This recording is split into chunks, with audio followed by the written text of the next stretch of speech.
What's up and welcome to Conjuror Community. I'm Alex and I'm here with Steve from Conjuror Community, the world's best magic club. And today we're going to continue our look at the magic of Bruce Cervon. I want you to do me a favor.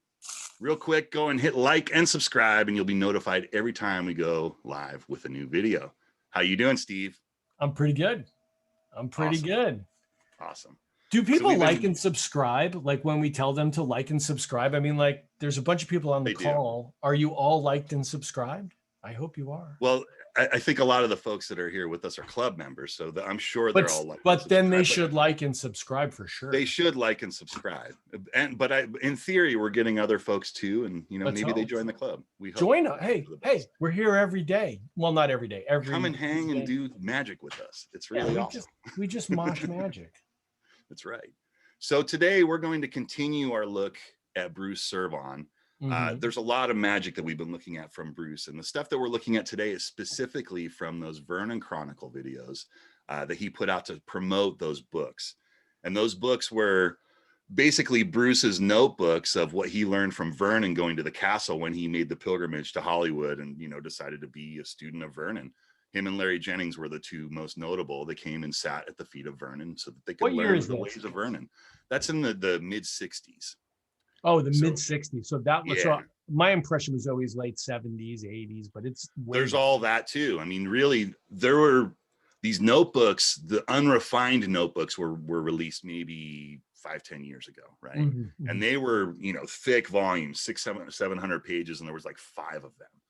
The Vernon Chronicle books that are the Vernon Chronicles proper, there's 4 volumes. The 4th volume is just a biography of Vernon that's written by Cervon and another guy. I can't remember what his name is. Burns.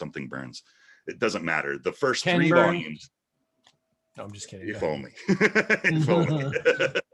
The first 3 volumes are basically the best of the notebooks that Cervon pointed out to Stephen Minch. Stephen Minch took those source materials that were Bruce's notebooks and wrote them up as proper magic tricks, right? And that's really what the Vernon Chronicles are, is it's the best of Bruce's notes. There's so much more stuff in those notes, but you have to go and wade through it and recognize that it's a man that took notes after he came home from the castle, and they might be complete. They might need a little deciphering. It's a little bit difficult to read. I've tried to read some of the notes raw, and it's definitely a challenge. And so really it's a beautiful thing that Cervon and Minch did by actually making these Vernon Chronicles, the books with these things written up properly so that we could understand all the technology, all the sleights, all the things that Vernon was really doing that didn't make it to the mainstream Vernon books. You know what I mean? It was sort of like the underground Vernon stuff. Right. And that's really what we're going to watch today, is more of that kind of magic, which is Vernon's, basically his deepest, darkest secrets, all the stuff that wasn't the super commercial stuff, because they picked what the commercial stuff was. That's what everyone talks about. There's so much more, right? And there's plenty of these things that I say are totally commercial tricks, but they're not the ones that were chosen when they decided that these are the Vernon tricks. You know what I mean? So super fun and a great take on a lot of these effects, because they just go in different directions, and it's the mind of Vernon, right? You're watching Guy Vernon be a creative genius through Bruce's hands here, and it's I couldn't be more jazzed about it. I think it's pretty fun and wonderful. So let's just get into one here. Yeah, let's see what we got. Let's watch a little more Bruce here, and the gang's all here. Yeah, enjoy, everybody. There's a really good friend of mine who we're doing this tape about, was at the Magic Castle one day, and he was looking through the cards like this, and he had a sort of an audience, because at the Magic Castle, when you take out a deck of cards, you accumulate an audience very, very quickly. And he was removing the aces this way, and after he found them all and placed them on the table, what he was going to do is he was right in the middle of this really nice trick where he'd take about a 1/4 of the cards and put them here, and about a 1/4 here, and about a 1/4 here. Pick them up, place the aces in the fan like this, you see, so that the card was absolutely, undeniably lost. See it? Absolutely lost. No possibility anybody know where it was unless you look through it, right? Huh? Isn't this good? This is good, isn't it? It's great. This is very good. All right, very good. All right. Now this goes here. He took the next one like this, and he simply cut that card so it went into the middle of the package. Picked up this one, did exactly the same thing. He says, now look, I want you to see that these cards are absolutely lost. Those aces are lost in the deck. There's no crimps, jogs, marks, or anything that you could find. See what I mean? See? There's nothing there. In fact, let me show you that those aces, wherever they are, there's one right there. There's an ace there. And as you'll see, I want you to see, we'll go up here a little further, and there's another one here. See? They're far apart from each other, so they're not even close. All right. The last ace went in like this. You know, just at the moment when he cut in that last ace, this fellow walked up to him who was a one-armed man. And he said, son, what are you doing there? He said, well, I'm doing an ace trick. He said, have those aces lost in the deck? Vernon says, well, yeah, I'd say they're lost in the deck. And I don't think anybody could possibly find them but me. Well, he said, let me have them for just a second. So he took the deck, the old man, only had one hand. He told him, you know, I used to be a gambler. And I had to learn how to cut the aces with only one hand, no matter where they were in the deck. So he took the cards like this, he cut the cards, and gave a little cut that way. And it's possible it may seem, he cut to the ace. You know, I mean, I'm telling you, Vernon was very much taken back because he didn't feel the fellow was going to be able to do this. And all of a sudden, his eyes lit up, and he thought, gee, this guy's got some kind of new work on this trick, you know. And he said, well, young fella, and because Vernon was a fairly old man, he says, well, young fella, and this other man he was talking to was probably in his 70s, would you do that again for me? So the one-armed man took the deck of cards, squared them up meticulously. See? Meticulously. So there's no possibility of him knowing where anything was. You want to square them up? Never mind. Now, and he cut the cards about here, and he just did that. He said, look. Now, wait a minute, he said. Wait a minute. Vernon said, could you do it with the cards face up? Sure. Why not? Very obliging fellow. Gave a little cut like that. Wow. And was able to cut the ace. Well, Vernon thought this was very good, except for one little thing. You know, he said, well, all right, let's get on with that last one. But the last one, believe it or not, is the hardest one because there's 52 different cards. You've got to hit it exactly. See, before you had 4 different aces, and you could have cut it up within 13, you know. The odds are 4. Yes. You see what I mean? It's an entirely different thing. Yes. So what he did was he give a cut. He just cut the cards. Yeah, let's see. He says, it's got to be just about right like that. Well, you can't believe it. Oops. Vernon's smile went like this from here to here because the guy failed. It wasn't that he wanted to see him fail, but, you know, the guy was he was so certain of himself, you know. And he said, well, I think you missed on that one. He said, no. He said, I didn't miss. No. That's my lucky card. Well, what do you mean your lucky card? You count down 7 cards in the deck. That's where you're going to find that last card, the ace of spades. Well, Vernon didn't like the attitude at all, you know, because he was really supposed to be the king of the cards there, and everybody was watching. So here's what he did. He dealt out the cards. He said 1, 2, 3, 4, 5, 6, and on the 7th card, the one that was supposed to be the ace, he pushed it over like this, and he came back like this, and he didn't take the 7th card. He took the 8th card out, turned it face up on the table like this, and he looked the gambler right straight in the eye. And when he looked him straight in the eye, he brought his hand back like this and palmed off the 7th card and put his hand down on the table like this. The gambler said to him, I just want to tell you one thing. That's how I lost my hand. And he whipped out a knife and stabbed it down like this, but he didn't hit his hand. He went right between his fingers. And he said, if that ace of spades isn't impaled on that knife, I'll eat my hat. Picked up the knife, and it certainly was. Oh, all right.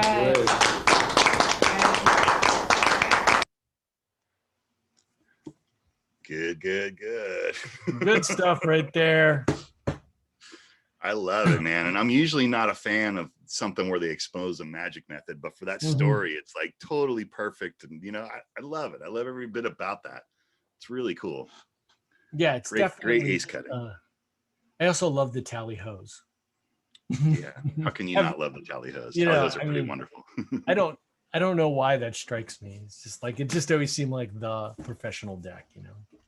It does, yeah. You know, especially when you first get into Magic and they're sort of scarce. Like you only find those like at a specialty card store or like a Magic store. So they're not a commonplace object. Yeah, this is just a really great trick. There's a lot you could do with this. Totally. You know, I mean, there's a lot you can move this away from the aces, and there's just a lot of different ways you can take this. Agreed. What was the name? What is the exact name of this again? I can't remember. I'm pretty sure it's called the unadulterated ace cutting. Hang on, I have the exact title. Something like that. One moment here. But I mean, it's just a great trick. The unadulterated cutting to the aces is what it's called. Unadulterated cutting to the aces. Yeah. There you go.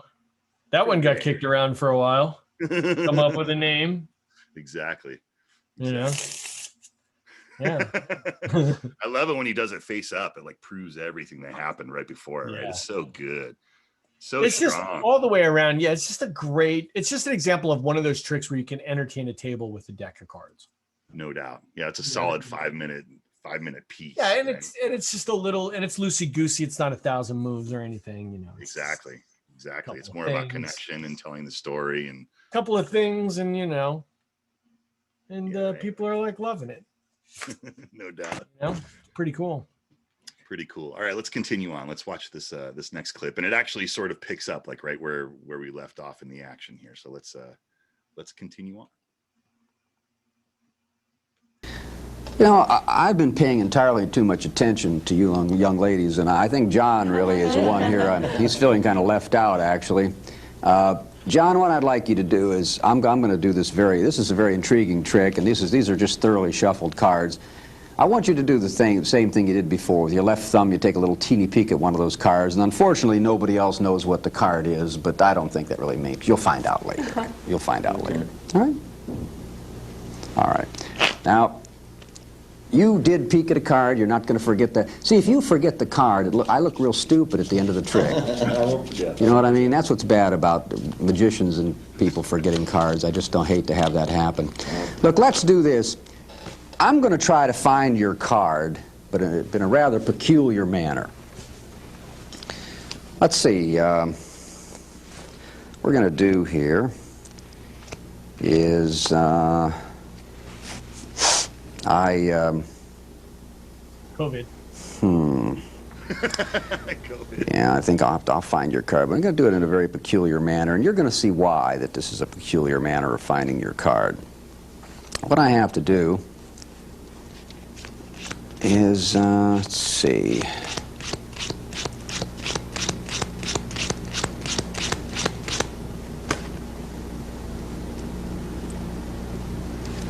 No, that's not it.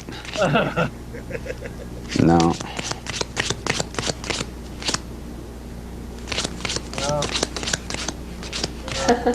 Huh. I'll tell you what, John. I didn't get a clue at all looking at you and where anything like that. So I'll tell you what I'd like you to do. Hold the cards in your hand, all right? Would you hold them in your hand? And maybe you could deal over here so it's, you know, it's right in this area. I don't know what the card is, and I couldn't figure out what it was. So what I need you to do for me is I need you to take the first card off the top of the deck and put it here on the table face down and say the letter T. T. T. Now take the next card off and say the letter H. H. And the next card off and say the letter E. E. T-H-E. Now, are we getting some message here? See? You know what I mean? Huh? Word. Oh, yeah. The. Yeah.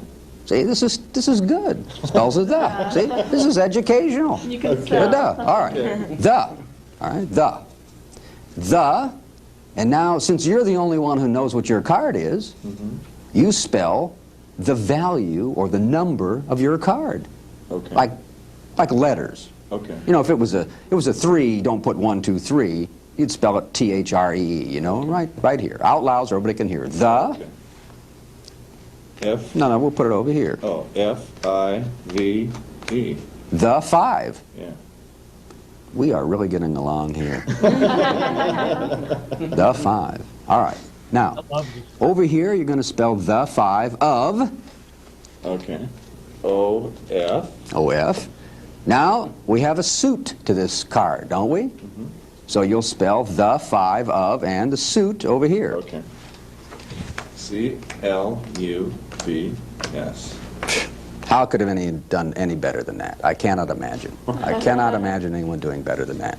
Put the deck down here. All right. I couldn't figure it out, but you did pretty well, I think.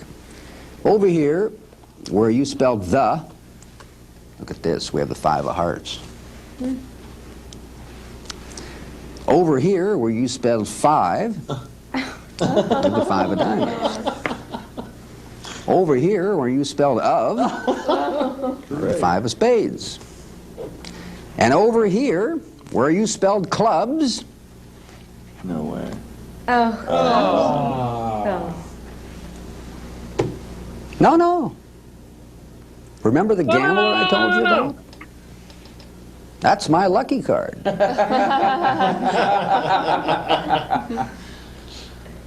If you count down 3, you'll find the 5 of clubs. 1, 2, 3. 5 of clubs. That was good. It's pretty wonderful. Yeah. I love that. Yeah. That's pretty wonderful. Spelling tricks are really good. You know, If done right. I'm if usually done right. not a fan of spelling tricks, but that one's got a lot going for it because there's a lot of punchlines there. You know what I mean? Yeah, I like it. I like the construction of it. I'm not sure I like how I got into it, but I thought that was one of the fun parts. I love You that did? whole mysterious when he's looking at him. He's like, "Nah, I don't know." And he's like, you know me. It needs like 25 more lines. Fair enough. You know what I mean? It just needs, you know me. Yeah. And I love the callback. I love when there's callbacks in Magic. I think Yeah. it's so cool. You know, and he's like, remember the gambler from the last thing? This Yeah. is my favorite card. How I thought that was neat. I love that kind of thing. great is it that we have this? You know, you can see. It's true. It's true. I mean, really, a lot of it is I just have memories, you know. I have memories of things that I saw him do at conventions and at the castle that like I wish I had footage of, you know. And this is the next best thing. So it's really it's a gift. It's a gift. Yeah. I mean, it's so like nowadays there'll be tons of video of everybody. That's But right. back in the We're 70s, in a different age. 60s, Everyone's carrying a camera now, right? Yeah, Everyone's got a it's like- camera in their pocket. Everyone's got a movie studio in their pocket. Basically, I know, right? Yeah, and Different distribution. And distribution, right? Right. You have the internet. You don't need anybody anymore. Yeah. But yeah, I think about like when I was a kid, I'd go to Magic conventions, and you know, I mean, Howie Schwartz movie, there was like no big deal, you know.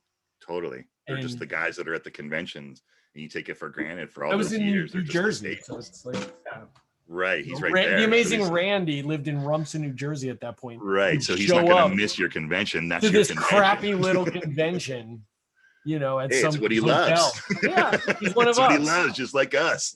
One of us. He's one of You us. know? He's one of us.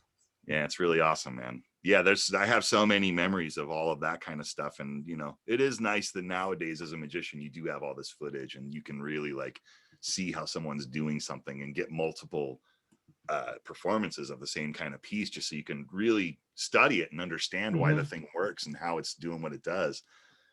But you know, in our time as kids coming up as magicians, there was a lot more using your imagination, and you had to do a lot more homework, a lot more imagination, active imagination, where you try to just imagine what it's supposed to look like and how do you find yourself in that situation so that you can actually like present the thing and it feels like it's you know. Yeah, I mean, it was so different. So different. So different. It's like Magic has had such an evolution since the 70s when I was a kid to what it is now. No doubt. It's completely different. Yeah. You know, it's completely different than what it was then. Right. But I mean, you know, the whole world's like that, right? I mean, the internet changed everything. The internet changed everything.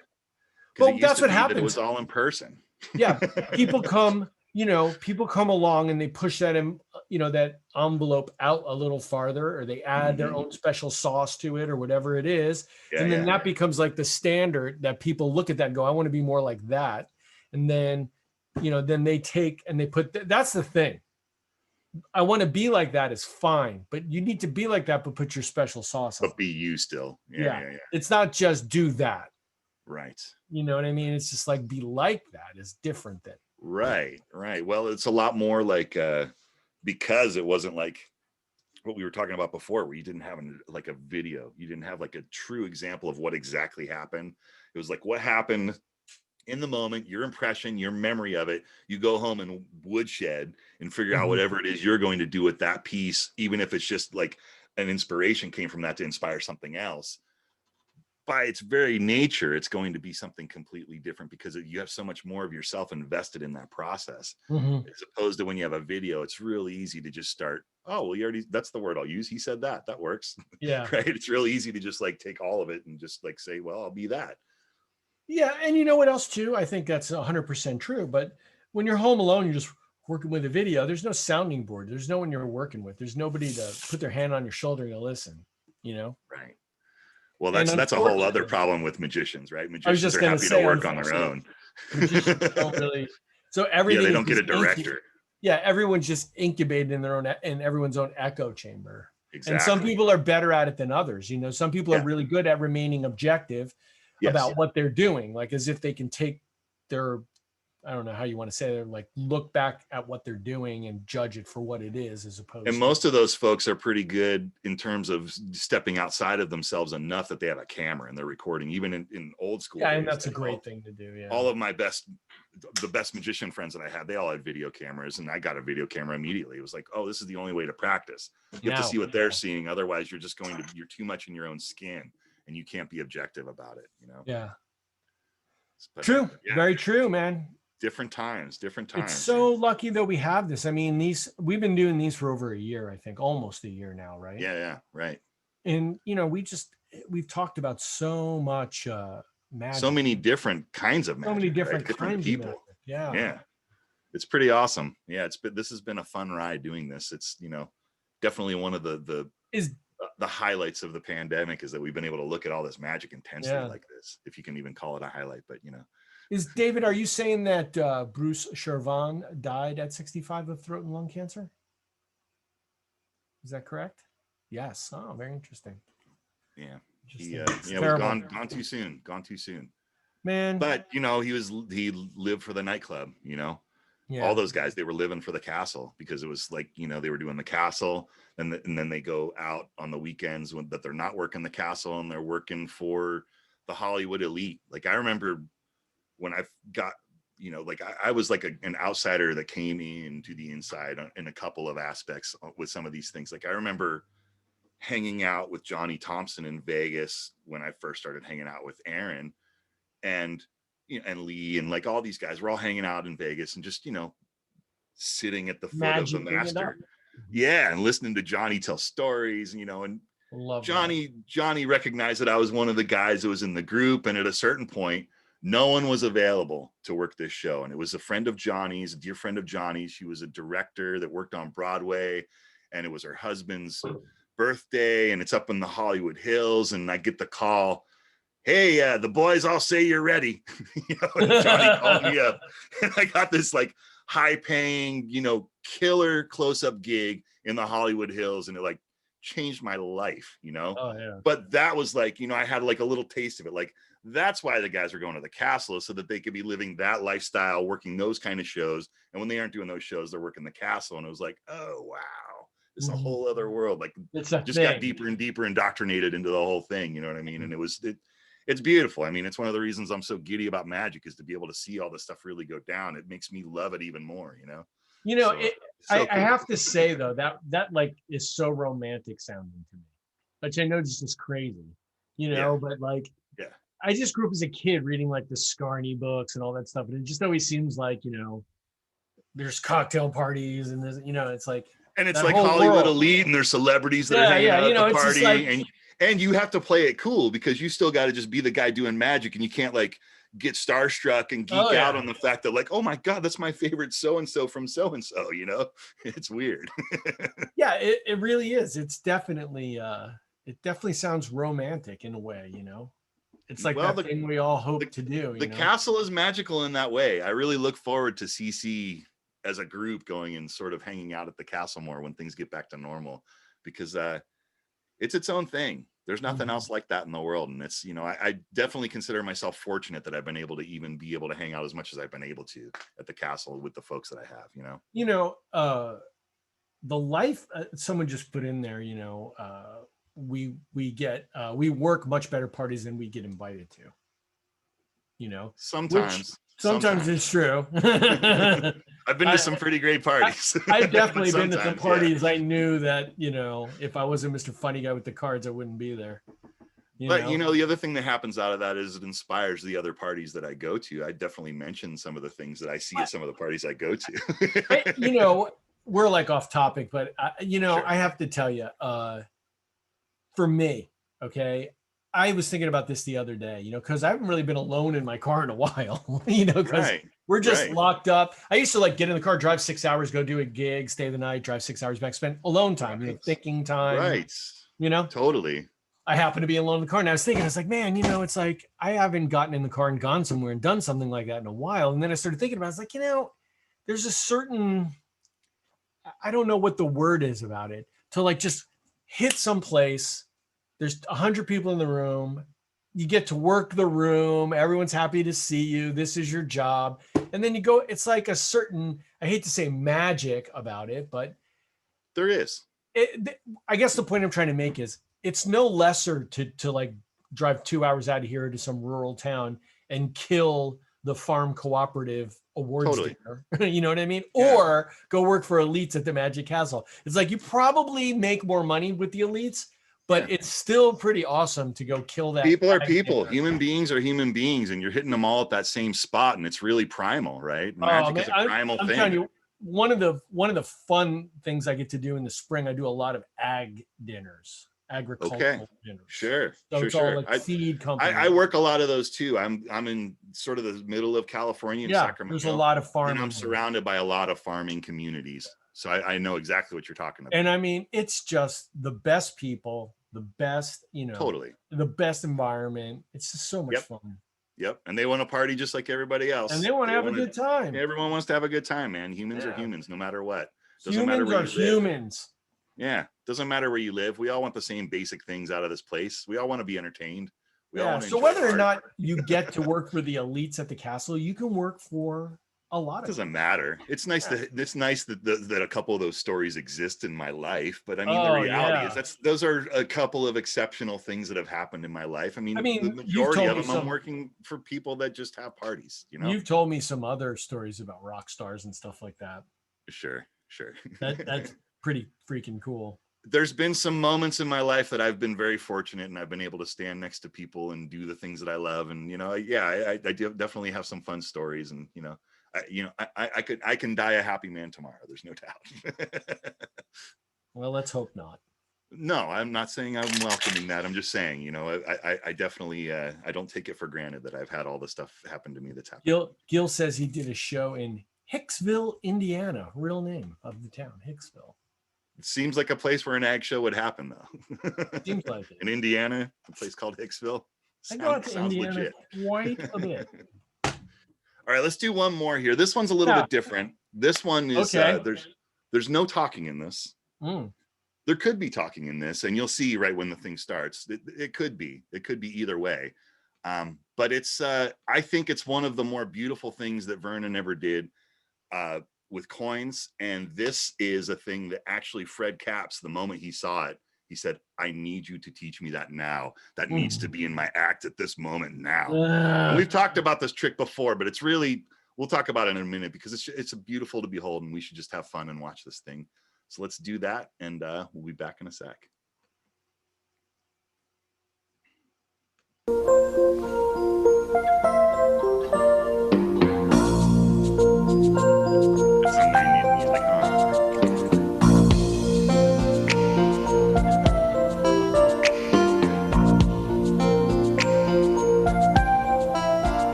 think it's one of the great presentations of coin magic ever, man. I think it's so good. A nice little piece right there, It's a real fooler.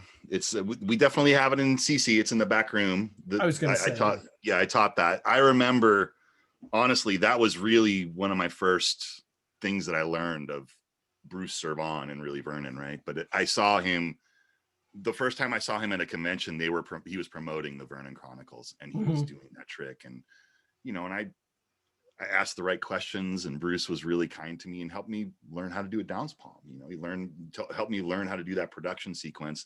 And I bought the book, and I was on my way to learning the sequence. But it was like the first, like at a magic convention, it was one of the first real professional pieces of magic that I took on now that I've stepped into this new world of going to conventions, and it like for me, it holds a special place in my heart. I love the trick. I've played with it off and on, and like I said, it's in the back room in the club. If you guys want to go look it up, it's definitely a nice trick because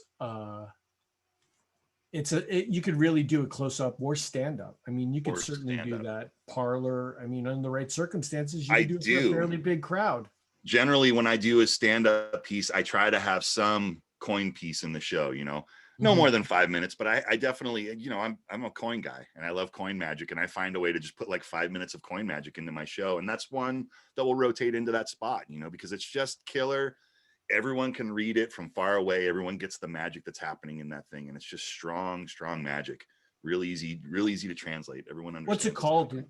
What's it called? He just calls it silk and silver. I would guess it's probably called silk and silver or something like that in the back room. Give me 1 sec. I'll find out, Steve. We're gonna have to get check the back room there. Can someone call back to the truck and find out what the answer is? Production truck in the parking lot. All right, here we go. Let's see. Is it just called silk and silver? I'm guessing that it's something like that. It's not silk and silver, I don't think, is it? Nope, it's not finding it. No, Michael says it's silk and silver. No, that's Modern Coin Miracles. Well, no, I don't. Somebody will find it. And someone will find it and post. Someone post it in the group because it's definitely worth checking out. Put it in the group for guys when you know what it is, because it's a killer, man. And it's one of those neat little things.